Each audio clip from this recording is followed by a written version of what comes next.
A very good noon to each and every one of you. I am Richa Sharma and you are watching परचम। आज है 27th of March। आज के daily current affair हमको करने हैं discuss. दिन के बच्चों के हैं 12, जिन बच्चों को नहीं पता, रोज दिन में 12 बजे आपका डेली सीए सेशन कंडक्ट किया जाता है। नेशनल कैलेंडर ऑफ इंडिया यानी साग कैलेंडर के हिसाब से देखें तो चैत्र महीना चल रहा है, कृष्ण पक्ष है यानी चांद रिड्यूसिंग फेज में है, धीरे धीरे चांद का साइज छोटा दिखेगा हमको, और आज द्वितीय है। ठीक है जी। कल जो हमने सेशन लिया था उसमें क्वेश्चन ऑफ द डे आपसे पूछा गया था, सो उसका आंसर डिस्कस करते हैं। I had asked you who will be India's flag bearer at 2024 Paris Olympic Games. 2024 Paris Olympics जो होने वाले हैं उनमें भारत के ध्वजवाहक के तौर पे, फ्लैग बेयरर के तौर पे कौन लीड करेंगे? आंसर इज शरद कमल। शरद कमल जो कि टीटी प्लेयर है।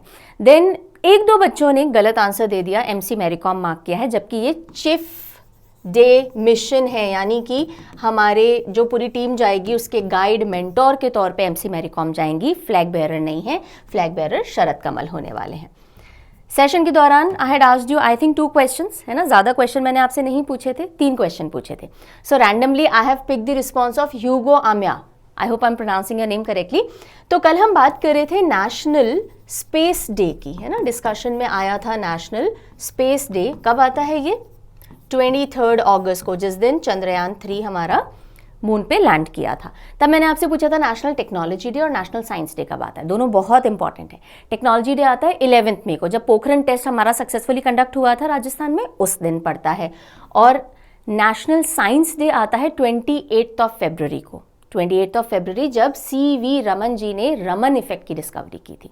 तो ये 2 दिन इंपॉर्टेंट है। Then I had asked you men's single title BNP Paribas open किसने जीता? कल हम ईगा श्वेटेक का डिस्कशन कर रहे थे। मैंने आपसे क्वेश्चन किया था कि BNP पैराबास ओपन, जिसे इंडियन वेल्स भी कहा जाता है, टेनिस का टूर्नामेंट होता है, पॉपुलर टूर्नामेंट है। तो फीमेल कैटेगरी में ईगा श्वेटेक जीती थी और मेंस सिंगल्स में कार्लोस अल्कराज ने ये टूर्नामेंट जीता। ठीक है, चलिए अब नए बच्चे जो भी जुड़े होंगे फटाफट से मैं PDF की इन्फॉर्मेशन दे देती हूँ, फिर आज की न्यूज़ पे मूव ऑन करते हैं। जो भी कुछ हम डेली CA में पढ़ते हैं उसका PDF आपको free of cost available Hindi में अलग और इंग्लिश में अलग करवाया जाता है। या तो आप परचम ऐप में स्टोर सेक्शन में फ्री मटेरियल में जाकर के एक्सेस कर सकते हो, नहीं तो आप परचम के टेलीग्राम से भी जुड़ जाइए, वहाँ भी आपको अवेलेबल होता है। लाइव चैट जो चल रहा होगा वहाँ पे आपको लिंक पिन किया हुआ मिल जाएगा, वहाँ से आप एक्सेस कर सकते हो। वीकली और मंथली करंट अफेयर अगर मैगजीन चाहिए आपको, जो पूरा वीकली सेशन होता है, मंथली CA सेशंस होते हैं, उनकी पूरी मैगजीन आती है। तो अगर आपको ये चाहिए तो वेबसाइट पे जाना होगा parchamclasses.in। कॉम्प्रिहेंसिव मैगजीन भी आती है, MCQ फॉर्मेट के अंदर ई-बुक भी आती है सवाल नाम से, हर महीने की 150 से ज़्यादा MCQs विद एक्सप्लेनेशन। अगर इसका एनुअल सब्सक्रिप्शन चाहिए तो ऐप पे जाना पड़ेगा, इंडिविजुअल बुक के लिए वेबसाइट पे। कोई भी सब्सक्रिप्शन लेना हो तो ऐप चेकआउट कर लिया कीजिए। CA सब्सक्रिप्शन भी मौजूद है, PDF बैंक भी मौजूद है, इनकी डिटेल्स पढ़ लीजिए। डाउट हो तो ये हेल्पलाइन नंबर है, ये ईमेल एड्रेस है, नहीं तो परचम ऐप है, उसमें आप चैट ऑप्शन में भी पूछ सकते हैं। ठीक है जी, चलिए आज की न्यूज़ पे मूव ऑन करेंगे। आज यानी 27 मार्च को एक इंपॉर्टेंट डे आता है and that is world theatre day. बहुत क्रिटिकली इंपॉर्टेंट नहीं है, एक बार पढ़ने जैसा है। वर्ल्ड थिएटर डे कब आता है? 27 मार्च को आता है, 27 मार्च को।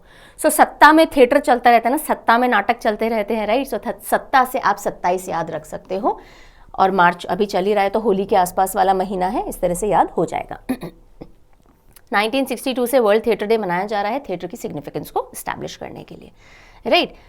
नेक्स्ट हम आते हैं 26 मार्च, यानी कल जो दिन गया 26 मार्च को बांग्लादेश का इंडिपेंडेंस डे भी ऑब्जर्व किया गया था, राइट। सो बांग्लादेश का इंडिपेंडेंस डे 26 मार्च को मनाया जाता है बिकॉज 26 मार्च 1971 में लिबरेशन वॉर डिक्लेयर कर दिया गया था कि बांग्लादेश इंडिपेंडेंट कंट्री है, ये डिक्लेयर हो गया और फिर जंग चालू हुई जिसमें इंडिया ने भी सपोर्ट किया और बांग्लादेश फाइनली इंडिपेंडेंट बना। तो जिस दिन इंडिपेंडेंट वाकई में बना उस दिन को नहीं ऑब्जर्व किया जाता, जिस दिन इंडिपेंडेंट डिक्लेयर कर दिया गया और जंग छेड़ दी गई उस दिन को इंडिपेंडेंस डे की तरह मनाया जाता है। सो 26 मार्च बांग्लादेश इंडिपेंडेंस डे के तौर पर मनाते हैं। इस दिन कंट्री ने डिक्लेयर कर दिया था कि हम पाकिस्तान से इंडिपेंडेंट है। देखिए जब हमारे 1947 के अंदर पार्टीशन जब हुआ तो एक तो वेस्टर्न साइड ऑफ पाकिस्तान बना और एक ईस्ट साइड ऑफ पाकिस्तान बना, जिसको आज हम बांग्लादेश के तौर पे जानते हैं। जब ईस्ट पाकिस्तान के अंदर एक बार इलेक्शंस हुए तो वहां पे आवामी लीग, 1970 की बात है ये, 1970 में आवामी लीग को लीड कर रहे थे शेख मुजीबुर रहमान जी। सो शेख मुजीबुर रहमान जी ने वहां इलेक्शंस जीत लिए। अब वहां की गवर्नेंस मॉनसून के हाथ में आनी चाहिए थी, लेकिन वेस्टर्न पाकिस्तान जो है, जिसको आज हम पाकिस्तान के तौर पे जानते हैं, उन्होंने मना कर दिया कि नहीं, आपके हाथ में नहीं रहेगी, हमारे ही हाथ में रहेगी, राइट। और इस चक्कर में फिर 25 मार्च को पाकिस्तान ने 1971 में ऑपरेशन सर्च लाइट लॉन्च कर दिया और बहुत सारे सिविलियंस, इसमें हजारों सिविलियंस मारे गए, राइट, बिकॉज बीच में बहुत ज़्यादा अनबन चल रही थी ईस्ट और वेस्ट पाकिस्तान में। तो ये ऑपरेशन सर्च लाइट आता है और फिर उसी दिन अर्ली मॉर्निंग 26 मार्च को ये डिक्लेयर कर दिया जाता है, मुजीबुर रहमान जी जो हैं उन्होंने डिक्लेयर कर दिया कि बांग्लादेश पाकिस्तान से इंडिपेंडेंट है। और फिर चलता है एक वॉर का सिलसिला जिसमें इंडिया भी हेल्प करता है। 9 महीनों तक ये वॉर चलती है, जिसको फाइनली जीता कब गया? 16 दिसंबर 1971। इस दिन को हम कैसे मनाते हैं? विजय दिवस के तौर पर मनाया जाता है, याद है? कारगिल विजय दिवस और विजय दिवस दोनों अलग होते हैं। ये विजय दिवस के तौर पे हम मनाते हैं 16 दिसंबर 1971 को, जब हमने वॉर जीत लिया था। बांग्लादेश ऑफिशियली इंडिपेंडेंट हो गया था, पाकिस्तान हार गया था। लेकिन बांग्लादेश डे कब मनाया जाता है? 26 मार्च को मनाया जाता है, जब बांग्लादेश ने खुद को इंडिपेंडेंट डिक्लेयर कर दिया था। ठीक है, क्लैरिटी मिल गई दोनों चीज़ों की। चलिए,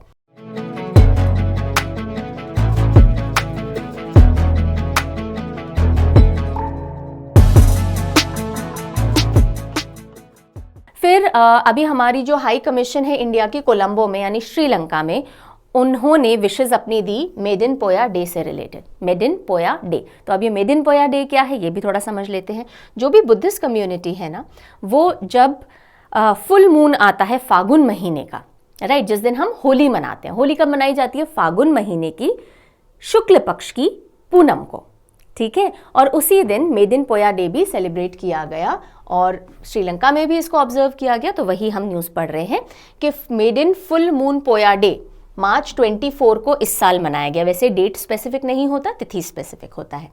और ये दिन क्यों मनाया जाता है? बिकॉज बुद्धा को जब एनलाइटनमेंट मिल गया था, राइट, सिद्धार्थ, जब गौतम बुद्ध बन चुके थे, एनलाइटन बीइंग बन चुके थे, और जब वो कपिल वस्तु फिर आए थे किंग शुद्धोधन जी के इन्विटेशन पे, तो इस दिन वो आए थे और इसीलिए इसको मनाया जाता है। ठीक है, तो श्रीलंकन जो हैं वो श्रीपद जो है उनके बुद्धा जी के सेक्रेड फुटप्रिंट्स, उनके ऊपर अपने पूजा अर्चना करते हैं, डिवोशंस करते हैं। सो अगर पूछ लिया जाए मेड इन पोया डे किस धर्म से रिलेटेड है? बुद्धिज्म से रिलेटेड है और ये मनाया जाता है फुल मून, कब? फागुन के शुक्ल पक्ष की पूनम को मनाया जाता है। ओके, श्रीलंका में भी ऑब्जर्व किया गया। चलिए, ये तो हो गए जितने भी इंपॉर्टेंट डे हैं या कुछ मनाया जाता है किसी पर्टिकुलर तारीख या तिथि को। अब हम आते हैं अपॉइंटमेंट कैटेगरी की तरफ। सो अभय ठाकुर जी, नाम याद रखिएगा, Abhay Thakur, appointed as India's next ambassador to Myanmar. Myanmar जैसे हम पहले बर्मा बोलते थे, इस तरफ हमारे पड़ता है, ठीक है। सो जहां हम फ्री मूवमेंट रिजीम बंद करने की बात कर रहे हैं म्यांमार से, राइट। सो अभय ठाकुर जी म्यांमार के नए एम्बेसडर या अगले एम्बेसडर अपॉइंट कर दिए गए हैं। कैसे याद रखोगे? देखो, मार आ रहा है ना म्यांमार में, ये अभय है, इनको मार से भय नहीं लगता। अभय ठाकुर म्यांमार के अगले एम्बेसडर। अब क्योंकि हम अपॉइंटमेंट की बात करें, मैं कुछ रिविजन्स आपके करवा देती हूँ। हमने रिसेंटली जो भी इंपॉर्टेंट अपॉइंटमेंट किए हैं पिछले कुछ हफ्तों, उनका क्विक रिकैप देखते हैं। प्रसार भारती के चेयरमैन सहगल साहब याद किए थे हमने, प्रसार भारती पे सहगल जी के गीत चल रहे हैं, याद है? So Navneet Kumar Sehgal. Ambassador of India to Russia, याद करिए, ambassador of India to Russia Vinay Kumar.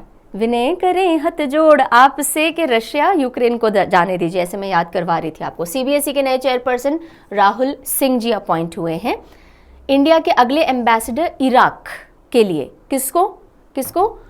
सोमेंदु Bagchi, आमी बागची। मुझे इराक राख समझ लीजिए, राख से हम भागते हैं, है ना। राख किसी को बहुत ज़्यादा पसंद नहीं आती है, हालांकि बहुत काम की होती थी पहले, आजकल तो कुछ भी चीज़ ज़्यादा काम की नहीं रही है। तो बागची ऐसे याद रखेंगे। India's next ambassador to Chile खाते जोश आया था, ऐसे याद करवाया था, अभिलाषा जोशी जी बनी है। इलेक्शन कमिश्नर्स हमारे 2 अभी अपॉइंट हुए थे, सुखबीर संधू जी और ज्ञानेश कुमार जी। तो सुख और ज्ञान इलेक्शन कमीशन से जोड़े थे हमने। President Paralympic committee of India के कौन बने? देवेंद्र झाझरिया जी, जो कि पैरालंपिक्स जो भाला फेंकना होता है उससे जुड़े हुए हैं। Got it? तो ये सब कुछ रिसेंट अपॉइंटमेंट हैं जो रिवीजन हमने कर लिया। अगली न्यूज़ की तरफ मूव करेंगे और न्यूज़ आ रही है, हमने गिनीज वर्ल्ड रिकॉर्ड कायम किया है। India made history by making a Guinness world record with participation of 128 players. कितने खिलाड़ी हैं? 128 खिलाड़ी ऑन वर्ल्ड कबड्डी डे। अब आप बोलोगे मैम वर्ल्ड कबड्डी डे कब आता है? हाँ मैं बता रही हूँ, वर्ल्ड कबड्डी डे आता है 24 मार्च को। कब आता है? कहीं तो लिखा है मैंने, ये रहा। तो जिस दिन आप होली खेल रहे थे ना, होली का दहन कर रहे थे, उसी दिन कबड्डी डे भी आता है इस साल पर्टिकुलरली। सो 24 मार्च को वर्ल्ड कबड्डी डे आता है। एक तो आप ये ध्यान रखिएगा अच्छे से, ओके। और उसी दिन एक गिनीज वर्ल्ड रिकॉर्ड हमने दर्ज किया हरियाणा पंचकुला के अंदर, ताऊ देवीलाल इंडोर स्टेडियम में, ताऊ देवीलाल जी। और इसमें हमारे 128 प्लेयर्स ने एक साथ कबड्डी खेल करके ये पूरा रिकॉर्ड बना लिया है। और वर्ल्ड कबड्डी डे 2019 से मार्च 24 को हर साल मनाया जाता है। किनको ये जो हमारा सर्टिफिकेट मिला हमें गिनीज वर्ल्ड रिकॉर्ड का, किसको हैंड ओवर किया गया? बंडारू दत्तात्रेय जी को, जो कि गवर्नर हैं हरियाणा के। यहीं पे मुझे बता दो चीफ मिनिस्टर हरियाणा के कौन हैं जी, बताइए। Who is the CM of Haryana? अगली खबर आ रही है दी लेजेंड विराट कोहली जी से related. Virat Kohli becomes the first Indian to score 12,000 runs in T20 cricket.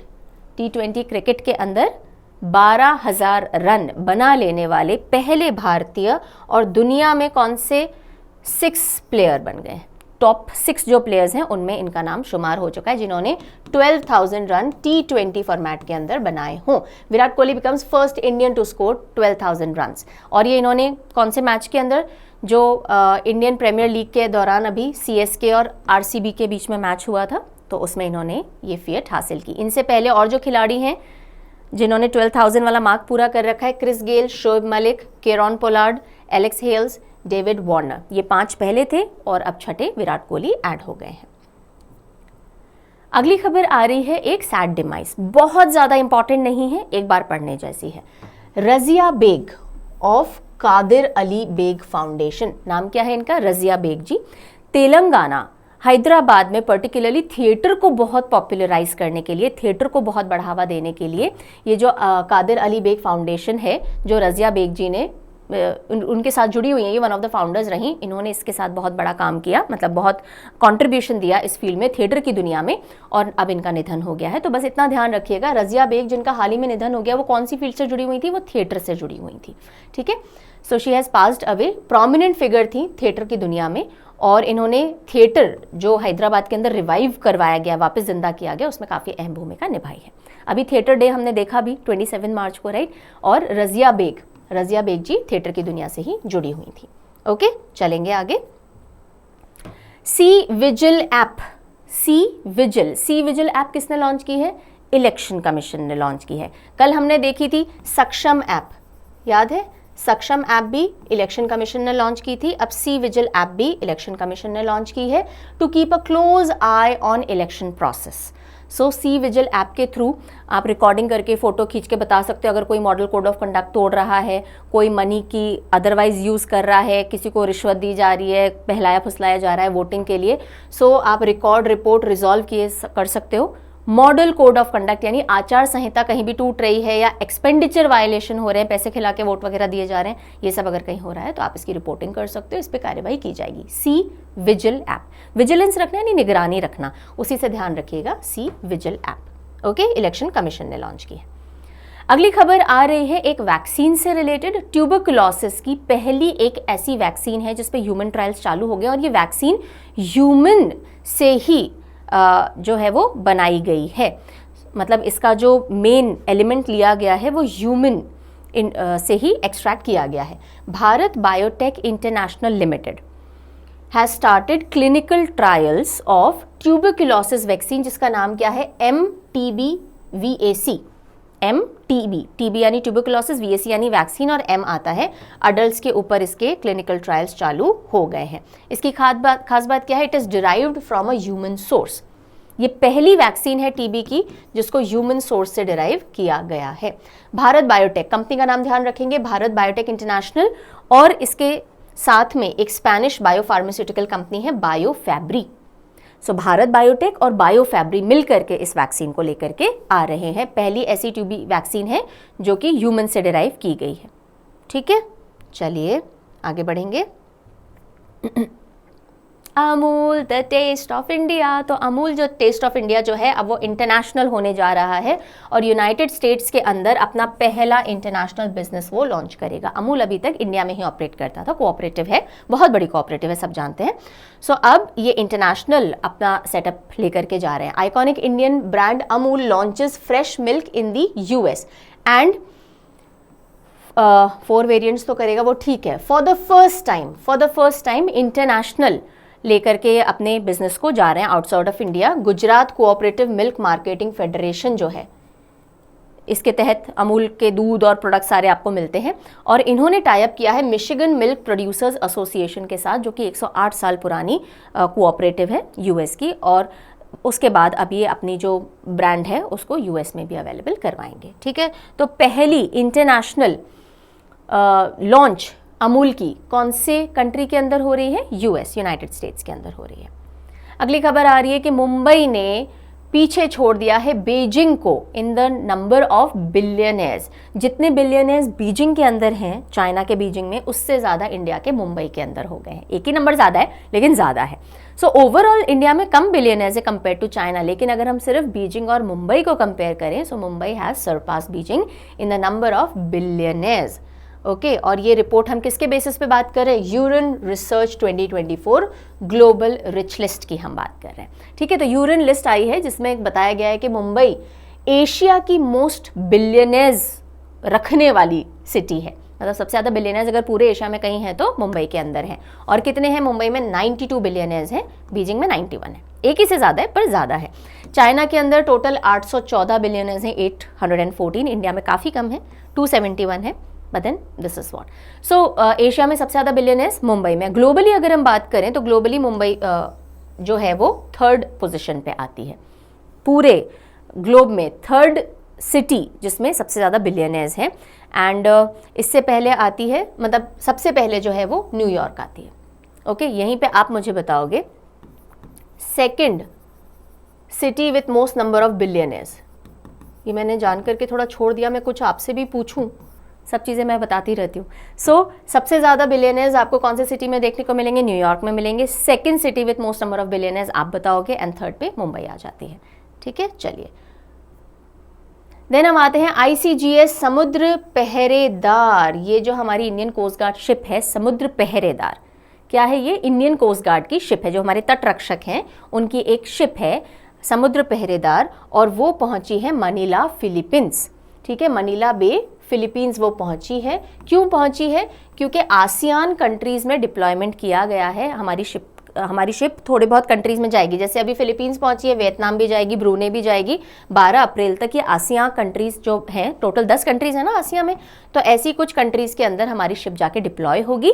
क्यों? क्योंकि हम डेमॉन्स्ट्रेट करेंगे कि Indian coast guard marine pollution में किस तरह से मदद कर सकते हैं, और अभी कभी फ्यूचर में अगर आसियान कंट्रीज़ को ज़रूरत पड़ेगी तो हम हेल्प एक्सटेंड कर सकते हैं, ठीक है। तो हमारी जो ऑयल स्पिल्स हो जाती हैं, जैसे बहुत जो तेल के बैरल्स हैं वो गिर जाते हैं, ऑयल पोल्यूशन हो जाता है, तो हम कैसे मरीन पोल्यूशन को कम्बैट करते हैं, उसके लिए शिप को वहाँ डिप्लॉय किया गया है। तो ये आपको ध्यान क्या रखना है कि समुद्र पहरेदार क्या है? ये एक ICG शिप है जो कि मरीन पोल्यूशन को कम्बैट करने के लिए रेडी है। और इसी के साथ साथ हम थोड़ा सा आसिया के बारे में देख लेते हैं, ठीक है। आसिया का फुल फॉर्म क्या है? Association of south east Asian Nations. So 10 south east Asian, south east Asia जब मैं बोल रही हूँ मतलब ये एशिया आ रहा है, ये इंडिया आ गया, अब ये साउथ और ईस्ट साइड, तो जो भी आपको ब्लू कलर दिख रहे हैं ये सब आसिया कंट्रीज हैं, साउथ ईस्ट एशियन कंट्रीज हैं। यहाँ पे आप इनको थोड़ा सा इलेबोरेटेड देख सकते हो। How many ASEAN members are there? How many ASEAN members? Total 10। How many SCO members? Shanghai corporation organisation 9 members, right. चलिए, so association of south east Asian nation एक पॉलिटिकल और इकोनॉमिक ऑर्गेनाइजेशन है 10 south east Asian Nations की। और कब इसकी शुरुआत हुई, कब इसका फाउंडेशन हुआ? 8 अगस्त 1967 में बैंकॉक, थाईलैंड के अंदर इसकी फाउंडेशन रखी गई। लेकिन इसके हेडक्वार्टर कहाँ है? हेडक्वार्टर है इंडोनेशिया, जकार्ता के अंदर, ठीक है।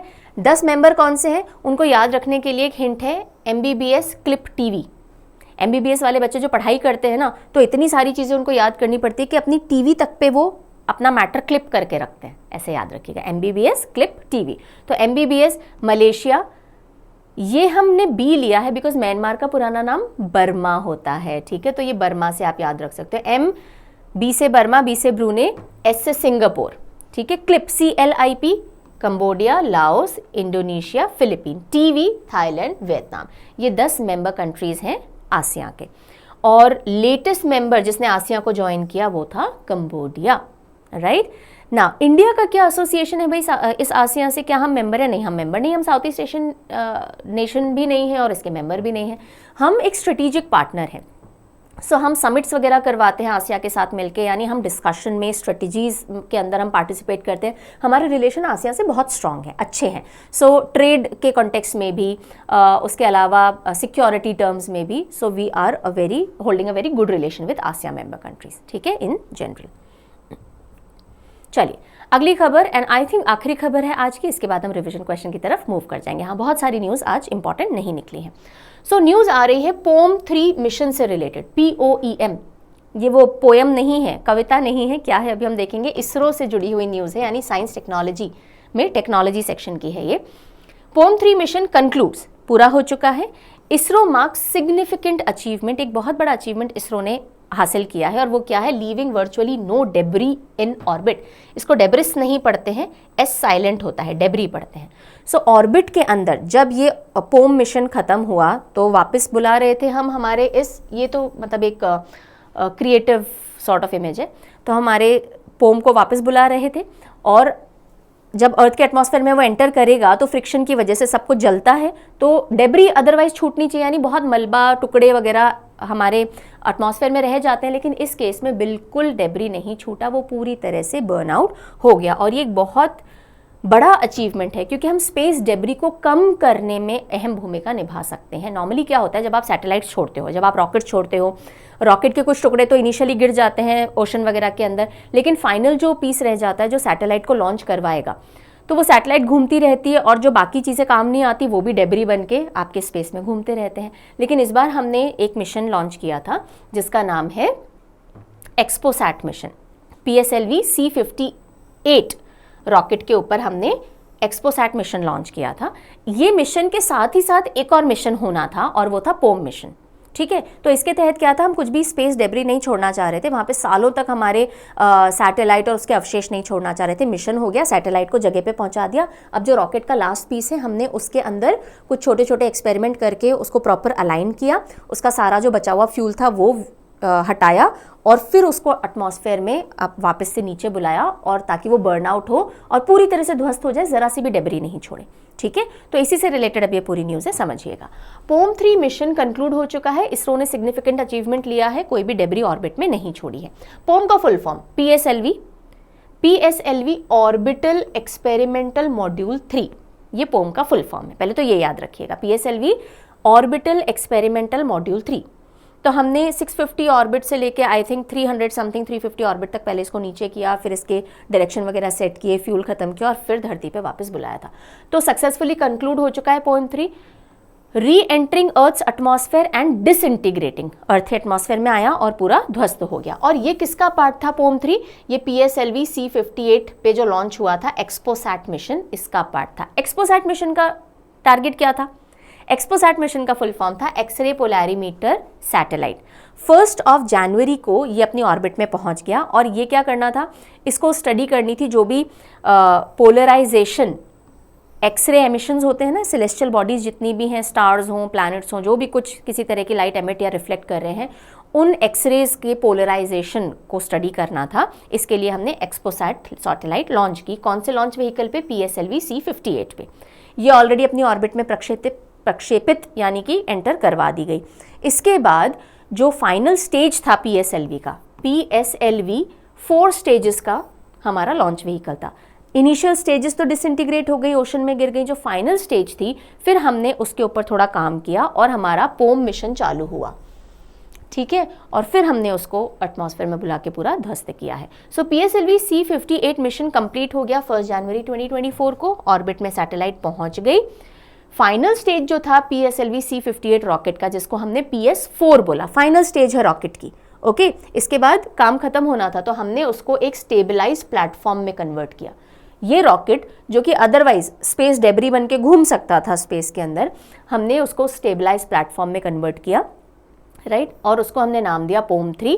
3 एक्सिस स्टेबलाइजेशन टेक्निक का इस्तेमाल किया गया इसके अंदर, और जब ये फिर हमने अर्थ के एटमॉस्फेयर में बुलाया तो डेब्री नहीं बचा। PSLV नॉर्मली 4 स्टेज का रॉकेट होता है। इनिशियल जो स्टेजेस होते हैं वो ओशन में गिरते जाते हैं और फाइनल वाला स्पेस जंक की तरह घूमता रहता, लेकिन हमने उसको पोम में कन्वर्ट करके POM-3 मिशन सक्सेसफुली कंडक्ट किया। अब ये आपके अंडरस्टैंडिंग के लिए ना मैंने एक और स्लाइड डाल दी है, बिकॉज न्यूज़ समझ में आना बहुत ज़रूरी है। याद तो रह जाएगी अगर समझ में आ गई, तो समझ में आना बहुत ज़रूरी है। नॉर्मल सैटेलाइट्स क्या होती हैं कि बहुत सालों तक के लिए लॉन्च की जाती हैं, वो स्पेस में रहती हैं, जब उनका काम भी खत्म हो जाता है तो डेब्री बन के घूमती रहती हैं, कई बार नीचे बुला ली जाती हैं। लेकिन पोम थोड़ा डिफरेंट है। ये टेम्पररी ऑर्बिटल लैब की तरह बनाया गया, जिसका मेन पर्पस क्या था कि जो रॉकेट का फाइनल स्टेज होगा हम उसको रीपर्पस कर दें, ऐसा कर दें कि हम उसको वापस बुला लें, डेब्री की तरह छोड़े नहीं। और पोम को डिज़ाइन किया गया सेफली री एंटर करने के लिए, और ये एक बहुत बड़ा अचीवमेंट है। देखिए, वरना आप स्पेस में सोच के देखिए कितनी सारी सैटेलाइट्स घूम रही हैं और उनके कितने डेब्री भी घूम रहे होंगे। जब अर्थ एटमॉस्फेयर में भी वापस हम बुलाते हैं तो भी बहुत सारा डेब्री छूट जाता है, राइट। तो ये सब मिनिमाइज करने के लिए इसरो ने एक बहुत बड़ा अचीवमेंट हासिल किया है। न्यूज़ समझ में आ गई जी? चलिए, तो हो गई आज की कहानी खत्म। अब हम आते हैं रिवीजन क्वेश्चन पे। आज जो भी पढ़ा है उसके क्वेश्चंस रिवाइज कर लेते हैं, मैं पूछ लेती हूँ आपसे, और कुछ प्रीवियस डेज के क्वेश्चन भी हम देख लेते हैं। आंसर करना शुरू कीजिए अगर आप लाइव चैट में जुड़े हुए हैं तो हर एक क्वेश्चन का आंसर करने का ट्राई कीजिए। How many players participated in the event that set the Guinness world record for highest number of kabaddi players, यानी कि उस आयोजन में कितने खिलाड़ियों ने भाग लिया जिसमें सबसे अधिक संख्या में कबड्डी प्लेयर्स ने पार्टिसिपेट करने की वजह से गिनीज वर्ल्ड रिकॉर्ड बनाए। कितने खिलाड़ी थे जिसकी वजह से गिनीज वर्ल्ड रिकॉर्ड बनाया हमारा वर्ल्ड कबड्डी डे पे? 128। वर्ल्ड कबड्डी डे कब आता है? 24 मार्च को आता है। ओके अगला क्वेश्चन देखिएगा, आंसर करिए। What makes MTBVAC unique among tuberculosis vaccines? TB की वैक्सीन्स हैं, है ना, लेकिन MTBVAC में ऐसी क्या खास बात है जो इसको बाकी वैक्सीन से अलग बना रही है? क्या खास बात थी? ह्यूमन सोर्स से डिराइव की गई है, राइट। अब देखिए कहाँ मिल रहा है आपको ये, ए, ठीक है। चलिए अगला लेते हैं।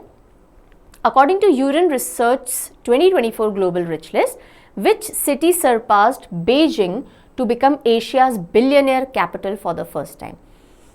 सिंपल शब्दों में बोलें तो पूरे एशिया में सबसे ज़्यादा बिलियनर्स कौन से शहर में है as per यूरेन research 2024 global rich list, और उस शहर ने बीजिंग को भी पीछे छोड़ दिया है।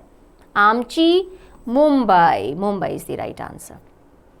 Who recently became the first Indian cricketer to score 12,000 runs in T20 format? T20 format में 12,000 रन बनाने वाले कौन से पहले भारतीय खिलाड़ी बन गए? विराट कोहली बन गए, ठीक है जी। पूरे ग्लोबली सबसे पहले खिलाड़ी कौन थे 12,000 रन अचीव करने वाले T20 फॉर्मेट में? ये आप मुझे बता दो, ठीक है। भारत से तो पहले विराट कोहली हैं, ओवरऑल फर्स्ट क्रिकेटर कौन से थे? Write down. प्रीवियस डेज के कुछ क्वेश्चन देखते हैं। In which state will India's first battery energy storage giga factory be located? Battery energy storage की गीगा फैक्ट्री कौन से स्टेट या यूनियन टेरिटरी में इंडिया के इंस्टॉल या वर्केबल की जाएगी? आंसर है जम्मू कश्मीर, यहाँ पे यूटी भी लिख लिया जाएगा। नेक्स्ट देखेंगे, what is the name of operation launched by India to evacuate its national from Haiti to Dominican Republic? हमने देखा था हेटी में सिविल अनरेस्ट चल रहा है, बहुत ज़्यादा सरकार गिर रखी है और बहुत सिविल वॉर जैसी सिचुएशन है, तो हमारे कुछ नेशनल्स को 12 नेशनल्स को हमने हेटी से निकाल के और डोमिनिकन रिपब्लिक में ट्रांसफ़र किया था। ये सब कैरेबियन आइलैंड्स की बात हो रही है, नॉर्थ अमेरिका साउथ अमेरिका के बीच में जो इधर साइड में आइलैंड्स आते हैं। तो कौन सा ऑपरेशन चलाया हमने इसके लिए? Operation Indravati, operation Indravati. When is Bihar दिवस और Bihar day celebrated annually? Bihar दिवस कब मनाया गया? 2-2 बूंद पानी बिहार वाले बहुत अच्छे से बचाते हैं। एक बच्चे ने रिप्लाई दिया था, हाँ मैम हम नहाते नहीं हैं, बहुत दिन पानी बचाते हैं। सो एनीवेज 22 मार्च को आता है वर्ल्ड वाटर डे, और 22 मार्च को ही बिहार दिवस भी मनाया जाता है। Who has been appointed as India's next envoy to Chile? Revise किया था आज हमने। चिली खाने से जोश आ जाता है, एकदम से पानी पीने भागते हैं हम, इतना जोश आ जाता है। So Abhilasha Joshi ji is the right answer. और जाते जाते this is the question of the day for you, what position has Abhay Thakur been appointed to? Abhay Thakur ji को कौन सी पोजीशन पे अपॉइंट रिसेंटली किया गया है? जल्दी से आंसर लिखेंगे कमेंट सेक्शन में। हो गया आज का सेशन खत्म। और जाते जाते this is one thought particularly for दो स्टूडेंट्स जो कुछ भी नया करना शुरू करने से पहले झिझकते हैं, कतराते हैं या फिर ऑकवर्ड फील करते हैं, मुझे आता ही नहीं है। जैसे कि फॉर एग्जांपल करंट अफेयर्स का एग्जांपल ले लीजिए। काफ़ी सारे बच्चे आंसर दे रहे होंगे और वहाँ बैठे काफ़ी ऐसे बच्चे भी होंगे जिनको न्यूज़ ऊपर से गोता मार जाती होगी, अरे हमें तो करंट अफेयर में कुछ भी नहीं आता, वी आर अ बिगिनर, कैसे करेंगे, कर पाएंगे, नहीं कर पाएंगे। और ये एटीट्यूड कई जगह दिखता होगा। सो आज का थॉट उन्हीं के लिए है, allow yourself to be a beginner. कोई भी ना, ऐसा नहीं अभिमन्यु की तरह सब सीख के आ रहे हो, नहीं ऐसा नहीं है, right? We are all a beginner once. No one starts off being excellent. आज आप जिनको देखते हो ना, आप जिस भी फील्ड को फॉलो करते हो, अगर आप स्पोर्ट में इंटरेस्टेड हो, अगर आप मान लीजिए पढ़ाई कर रहे हैं, आप एस्पायरेंट हैं, या फिर आप प्रोफेशनल हैं, आप अपने जॉब की बात करें, या फिर कुछ ऐसी फीमेल्स हैं जिनको शुरू से ट्रेनिंग नहीं दी गई काम करने की घर के और अब उनको काम करना पड़ रहा है, बॉयज़ हैं जिन्होंने कभी कुछ काम नहीं किया अब काम कर रहे हैं। तो अगर आपको फीलिंग आती है ना, we are just a beginner, हमसे हो ही नहीं रहा, होगा ही नहीं, हाथ खड़े कर दीजिए, तो ऐसा नहीं होता। एवरीबडी नोज कि शुरुआत करनी पड़ती है।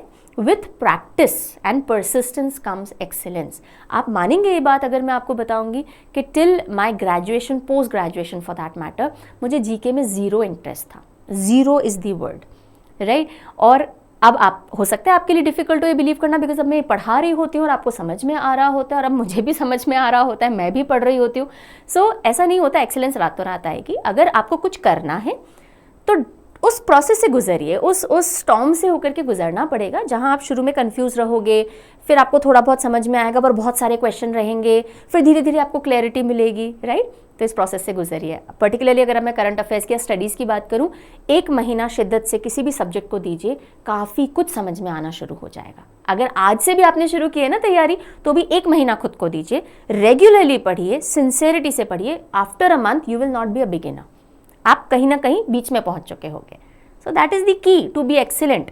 Jump in, plunge in with all sincerity. ठीक है जी, चलिए कल मिलेंगे दिन में 12 बजे with another daily CA session. तब तक take good care of yourself. Bye bye.